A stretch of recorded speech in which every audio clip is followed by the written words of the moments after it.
Timely குழு வழங்கிய URL user ID மற்றும் பாஸ்வேர்டை பயன்படுத்தி லாகின் செய்யவும். தினமும் விரைவாக லாகின் செய்ய அந்த URL-ஐ புக்மார்க் செய்து வைத்துக் கொள்ளவும்.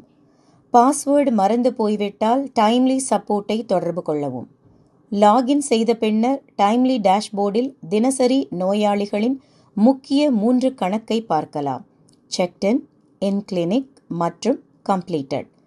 டாக்டர் கிளினிக்கில் வந்ததும் நோயாளிகளை பார்க்க தயாராக இருப்பதை சுட்டிக்காட்ட டாக்டர் அவைலபிலிட்டி சுவிட்சை ஆன் செய்யவும்.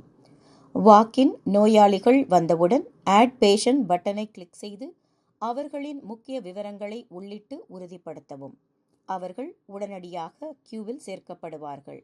அவர்களுக்கு தனி டோக்கன் நம்பர் வழங்கப்பட்டு இன் கிளினிக் ஸ்டேட்டஸுடன் அவர்கள் சேர்க்கப்படுவார்கள்.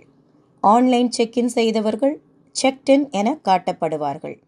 ஆன்லைன் நோயாளி கிளினிக்கிற்கு வந்ததும் அவர்களின் ஸ்டேட்டஸை அரைவ்ட் என மாற்றவும். டாக்டர் நோயாளிகளை பார்க்க தயாராக இருந்தால் முதல் இன் கிளினிக் நோயாளியை தேர்வு செய்து சென்ட் ஃபார் கன்சல்டேஷன் பட்டனை கிளிக் செய்யவும். அச்சமயம் டாக்டர் ஸ்விட்ச் ஆஃப் நிலையில் இருந்தால் அந்த ஸ்விட்சை ஆன் செய்யும்படி சிஸ்டம் உங்களை நினைவூட்டும். ஒரு நோயாளியின் கன்சல்டேஷன் முடிந்ததும் அவரை கம்ப்ளீட் என குறிக்கவும். பின்னர் அடுத்த இன்கிளினிக் நோயாளியை சென்ட் ஃபார் கன்சல்டேஷன் பட்டனை கிளிக் செய்து டாக்டரிடம் அனுப்பவும். எல்லா நோயாளிகளும் கன்சல்டேஷனை முடிக்கும் வரை இந்த செயல்முறையை தொடரவும். தற்போது தேர்ந்தெடுக்கப்பட்ட டாக்டரின் பெயர் எப்போதும் மேலே காட்டப்படும்.